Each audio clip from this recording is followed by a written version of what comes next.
اعوذ باللہ من الشیطان الرجیم بسم اللہ الرحمن الرحیم۔ اب وہ مسئلہ آ رہا ہے کہ جس کی تمہید ہوئی تھی پہلے رکوع میں، حضرت زینب رضی اللہ تعالیٰ عنہ سے حضور کی شادی کا معاملہ، اور اس سے پہلے حضور کے کہنے کی وجہ سے حضرت زینب کا نکاح جو حضرت زید ابن حارثہ سے ہوا، پھر زید ابن حارثہ رضی اللہ تعالیٰ عنہ نے جو ان کو طلاق دینی چاہی، پھر حضور کے دل میں جو یہ خیال ہوا کہ میں نے پہلے تو حکم دے کر نکاح پر مجبور کیا، اب اگر یہ داغ لگ جاتا ہے زینب کو تو گویا کہ پھر تو ایک ہی شکل رہ جائے گی اس کی دل جوئی کی، تلافی کی، کہ میں خود نکاح کروں۔ اب میں خود نکاح کروں گا تو چونکہ زید میرا منہ بولا بیٹا رہا ہے پہلے، ایک طوفان اٹھ کھڑا ہوگا، حالانکہ اس میں بات کوئی نہیں تھی، لیکن یہ کہ حضور نے اس کی وجہ سے یہ سمجھا کہ یہ مصلحت کے خلاف ہوگا، تو اسی گویا کہ آپ اسی شش و پنج میں تھے کہ یہ آیات نازل ہو گئی۔ پہلی آیت میں تذکرہ ہے اس کا کہ جو حضور کے کہنے کی بنا پر حضرت زینب اور ان کے بھائی آمادہ ہوئے نکاح پر، ورنہ وہ آمادہ نہیں تھے زید بن حارثہ سے نکاح پر۔ وَمَا كَانَ لِمُؤْمِنٍ وَلَا مُؤْمِنَةٍ إِذَا قَضَى اللَّهُ وَرَسُولُهُ أَمْرًا أَن يَكُونَ لَهُمُ الْخِيَرَةُ مِنْ أَمْرِهِمْ، یہ کسی بھی مومن مرد اور کسی بھی مومن عورت کے لیے یہ روا نہیں ہے کہ جب اللہ اور اس کا رسول کسی شے کا فیصلہ کر دیں تو پھر بھی انہیں یہ خیال ہو کہ ہمارے پاس آپشن باقی ہے، ہمیں اختیار حاصل ہے۔ وَمَن يَعْصِ اللَّهَ وَرَسُولَهُ فَقَدْ ضَلَّ ضَلَالًا بَعِيدًا، جو اللہ اور اس کے رسول کی نافرمانی کریں گے انہوں نے تو گویا کہ بہت بڑی گمراہی جو ہے وہ حاصل کر لی۔ تو یہ گویا کہ ایک تو یہ کہ اس کو عام ہم لیں گے تو یہ ہر معاملے کے اوپر ہے کہ اللہ اور اس کے رسول کے فیصلے کے بعد پھر میں یہ سمجھوں کہ میرے پاس کوئی آپشن ہے، تو اس کا مطلب ہے کہ میں اللہ کا انکار کر رہا ہوں، رسول کا انکار کر رہا ہوں۔ پس منظر میں وہی ہے کہ حضور کی فرمائش جو تھی ابتداءً تو چونکہ امیمہ ابن عبد المطلب حضور کی پھپھی تھیں جن کی بیٹی ہیں حضرت زینب، اب یوں سمجھیے کہ قریش کا اونچا خاندان ہے، اور ادھر یہ ہے کہ حضرت زید ابن حارثہ غلام رہے ہیں، اگرچہ تھے شریف خاندانوں میں سے عرب کے، لیکن کبھی انہیں کہیں پکڑ کر کہیں کسی نے لا کر غلام بنا کر بیچ دیا تھا تو داغ تو لگ گیا غلامی کا، اور اس معاشرے میں وہ داغ پھر دھلتا نہیں تھا ایک دفعہ لگ جانے کے بعد۔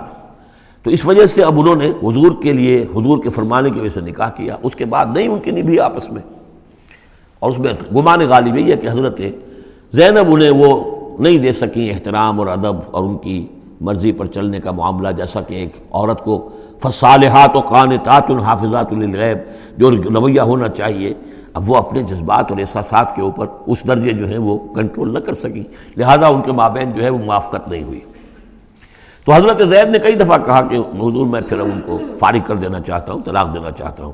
استقول للذی انعم اللہ علیہ وانعمت علیہ امسک علیک زوجک، اے نبی جب آپ کہتے تھے اب اس شخص سے کہ جس پر اللہ نے بھی انعام فرمایا اور آپ نے بھی انعام فرمایا، آپ نے اسے آزاد کر دیا، اپنا منہ بولا بیٹا بنایا تھا، یہ دوسری بات ہے کہ اللہ نے وہ بات ختم کر دی، یہ تو زید ابن محمد کہلاتا تھا، اب یہ زید ابن حارثہ رہ گیا دوبارہ۔ آپ اس سے کہتے رہے امسک علیک زوجک، نہیں اپنی بیوی کو روکے رکھو، گھر میں آباد رکھو، ذرا اور کوشش کرو، ذرا اور کہ مزاجوں کی موافقت ہو جائے، واتق اللہ، اللہ سے ڈرو، اللہ کا تقوی اختیار کرو، وتخفی فی نفسک ما اللہ مبدیہ، اور آپ اپنے دل میں چھپائے ہوئے تھے وہ بات جو جس کو کہ اللہ تعالیٰ اللہ مبدی، جسے اللہ تعالیٰ کھولنا چاہتا ہے۔ وتخشى الناس، آپ لوگوں سے ڈر رہے تھے، واللہ احق ان تخشاہ، جبکہ اللہ زیادہ حقدار ہے اس کا کہ آپ اس سے ڈریں۔ فلما قضى زید منها وطرا، تو جب زید نے اس سے آخری قطع تعلق کر لیا، یعنی زکوٰۃ بھی دے دی، وہ طلاق بھی دے دی اور پھر عدت بھی پوری ہو گئی، زوجناکہا، اے نبی ہم نے تزویج کر دی ہے اس کی تمہارے ساتھ، زوجہ بنا دیا ہے، ہم نے نکاح کر دیا ہے۔ حضرت زینب پھر یہ کہا کرتی تھیں دوسری ازواج مطہرات سے، فخر کرتی تھیں کہ تمہارے نکاح سب کے جو ہیں زمین پر ہوئے ہیں، میرا نکاح آسمان پر ہوا ہے۔ جب حضور نے شادی کی ان سے پھر تو اللہ نے نکاح کیا، اللہ نے نکاح پڑھایا ہے۔ زوجناکہا، ہم نے اسے آپ کی زوجیت میں دے دیا، کہ لا یکون علی المؤمنین حرج فی ازواج ادعیائہم، تاکہ یہ آئندہ کے لیے یہ جاہلی رسم کا خاتمہ ہو جائے اور منہ بولے بیٹوں کی بیویوں کے بارے میں اہل ایمان پر کوئی تنگی نہ رہے۔ منہ بولا بیٹا تھا، اس کی بیوی تھی، بیٹا یہ فوت ہو گیا، اس کی بیوی سے آپ شادی کر سکتے ہیں، اسی طریقے سے اگر وہ اس کو طلاق دے دی ہے شادی کر سکتا ہے۔ یہ محرمات ابدیہ میں سے نہیں ہے، محرمات ابدیہ کی فہرست سورہ نساء کے اندر آ چکی ہے۔ وَكَانَ أَمْرُ اللَّهِ مَفْعُولًا، اور یہ تو اللہ کا وہ فیصلہ تھا کہ جو بہرحال پورا ہو کر رہنا تھا۔ یعنی یہ سب کچھ جو ہوا ہے نبی، اس میں بھی ہماری حکمت تھی، مصلحت تھی کسی اور کے ذریعے سے یہ بات ہوتا تو یہ رسم ٹوٹتی نہ. بعض چیزیں رسمیں ایسی ہوتی ہیں کہ اتنی گہری ہوتی ہیں، ان کے اوپر لوگوں کا اتنا جو وثوق ہوتا ہے، یہ تو جب تک آپ کے ذریعے سے یہ رسم جو ہے غلط نہ ٹوٹتی تو اس کے ٹوٹنے کا امکان نہیں تھا. ہم نے اس کے لیے یہ سارا معاملہ کیا ہے. ما کان علی النبی من حرج فیما فرض اللہ لہ، نبی پر کوئی حرج نہیں ہے، کوئی مضائقہ نہیں ہے اس چیز میں جو اللہ نے اس کے اوپر عائد کر دی ہے، فرض کر دی ہے. سنت اللہ فی الذین خلو من قبل، اور یہ اللہ کا وہ طریقہ ہے جو ان لوگوں کے بارے میں رہا جو پہلے گزر چکے. اللہ کے نبیوں کے ساتھ، رسولوں کے ساتھ اللہ کا یہی معاملہ رہا ہے. وکان امر اللہ قدرا مقدورا، اور یہ تو اللہ کا وہ معاملہ تھا کہ جو گویا کہ طے تھا، مقرر ہو چکا تھا، ہماری مشیت میں یہ پہلے سے طے تھا. الذین یبلغون رسالات اللہ ہے وہ اللہ کے نبی کہ جو ہم اللہ کے پیغامات کو پہنچانے پر مامور ہوتے ہیں. وَيَخْشَوْنَهُ، اور صرف اسی سے ڈرتے ہیں. وَلَا يَخْشَوْنَ أَحَدًا إِلَّا اللَّهَ، اور نہیں ڈرتے کسی اور سے اللہ کے سوا. وَكَفَى بِاللَّهِ حَسِيبًا، اور اللہ تعالیٰ کافی ہے کفایت کرنے والا یا حساب لینے والا. مَا كَانَ مُحَمَّدٌ أَبَا أَحَدٍ مِّن رِجَالِكُمْ، دیکھو محمد تم میں سے کسی مرد کے باپ نہیں ہے. حضور کو اللہ تعالیٰ نے اولاد نرینہ نہیں دی، جو دی تھی بچپن ہی میں اسے اٹھا لیا.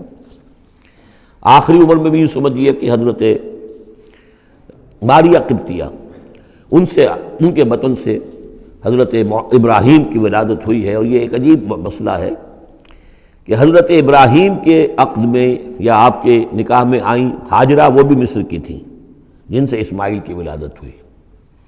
اسماعیل کی نسل میں حضور ہیں صلی اللہ علیہ وسلم. پھر مصر ہی سے ایک ماریہ قبطیہ آ رہی ہیں، اور ان کے بطن سے جو بیٹا ہوا اس کا نام حضور نے ابراہیم رکھا. اور حضور کو بہت محبوب بھی تھا، لیکن وہ بہت ہی چھوٹا حصہ تھا، بچپن میں ہی فوت ہو گیا ہے، اور حضور کو اس کا افسوس بھی ہوا. یا ابراہیم و انا لفراقک محزونون، یا ابراہیم ہم تمہاری جدائی سے بڑے محزون ہیں، ہمیں رنج ہے. بہرحال ما کان محمد ابا احد من رجالکم، تمہارے مردوں میں سے کسی کے باپ نہیں ہے. یہ زید ابن حارثہ کے باپ نہیں ہے. زید ابن حارثہ منہ بولا بیٹا تھا. اب جب کہ ہم نے حکم نازل کر دیا ہے اب وہ سارا سلسلہ منقطع ہو گیا. ولیکن رسول اللہ و خاتم النبیین، بلکہ یہ اللہ کے رسول ہیں اور نبیوں کی مہر ہیں. اب نبوت ختم ہو رہی ہے ان پر، اب کوئی نبی آنے والا نہیں. لہذا جتنی بھی رسومات جاہلیت کی تھیں اگر ان کے ذریعے سے وہ ختم نہ ہو تو پھر کس کے ذریعے سے ختم ہوگی. یہ ہے اس میں جو دلیل مضمر ہے کہ یہ جو کڑوا گھونٹ ہے محمد صلی اللہ علیہ وسلم تو آپ کو کرنا ہی تھا. اس لیے کہ یہ جاہلانہ رسمیں جو ہیں اگر آپ اس کے اندر یہ اقدام نہ کرتے اور آپ نے اپنے منہ بولے بیٹے کی بیوی سے اگر شادی نہ کی ہوتی تو یہ رسم ختم نہیں ہو سکتی تھی. اور یہی بات بتائی جا رہی ہے لوگوں کو. ما کان محمد ابا احد من رجالکم ولکن رسول اللہ و خاتم النبیین، وہ تو اللہ کے رسول ہیں اور خاتم النبیین. اب اس میں ایک بڑا باریک نقطہ ہے، وہ نوٹ کر لیجئے. رسالت حضور کی دائم و قائم ہے، چل رہی ہے ابھی تک. فرق صرف یہ ہے کہ اس وقت تک براہ راست آپ بنفس نفیس اپنی رسالت کے فرائض ادا کر رہے تھے، اب بائی پروکسی ہے، اب امت کے ذریعے سے ہے. جو بھی آپ کے امتی ہیں، جو بھی دین کے خادم ہیں، جو بھی قرآن کے پیغام کو پہنچا رہے ہیں، جہاں جہاں تک پہنچا رہے ہیں وہ رسالت محمدی کا پیغام پہنچ رہا ہے. رسالت محمد کی ہے صلی اللہ علیہ وسلم. جیسے کہ ہم نے سورہ انعام میں آیت پڑھی تھی، اوحی الی ھذا القرآن لانذرکم بہ ومن بلغ، اے نبی ان سے کہہ دیجئے یہ قرآن مجھ پر وحی کیا گیا ہے تاکہ اس کے ذریعے سے میں تمہیں بھی خبردار کر دوں اور جسے بھی یہ قرآن پہنچ جائے. اسی لیے امت کو آپ ہدایت دے کر گئے تھے، فَلْيُبَلِّغِ الشَّاهِدُ الْغَائِبَ، اب یہ تمہارا کام ہے اس قرآن کی تبلیغ کرو اور پہنچاؤ، جو بھی یہاں نہیں ہے ان تک پہنچاؤ. تو گویا کہ رسالت محمدی ختم نہیں ہوئی ہے، رسالت محمدی تو چل رہی ہے. لہذا ختم کا لفظ جو آیا ہے وہ رسالت کے ساتھ نہیں آیا، نبوت کے ساتھ آیا. نبوت ختم ہو گئی جب وحی کا دروازہ بند ہو گیا، نبوت ختم ہو گئی. نبوت محمدی آپ کی ذات کے ساتھ تھی. وہ جیسے ہی آپ کی ذات جو ہے وہ اس دنیا سے اس نے پردہ کیا، اس کے ساتھ ہی آپ کی وہ نبوت کا دروازہ بند ہو گیا. لیکن رسالت محمدی وہ تو دائم و قائم ہے. اسی لیے یہاں دیکھیے ولیکن رسول اللہ ہے وخاتم النبیین، آپ تو اللہ کے رسول ہیں اور دائم ہیں اور قائم ہیں اور خاتم النبیین ہیں اور نبیوں کی مہر ہیں. وکان اللہ بکل شیء علیما، اور یقیناً اللہ تو ہر چیز کا علم رکھنے والا ہے. صدق اللہ العظیم.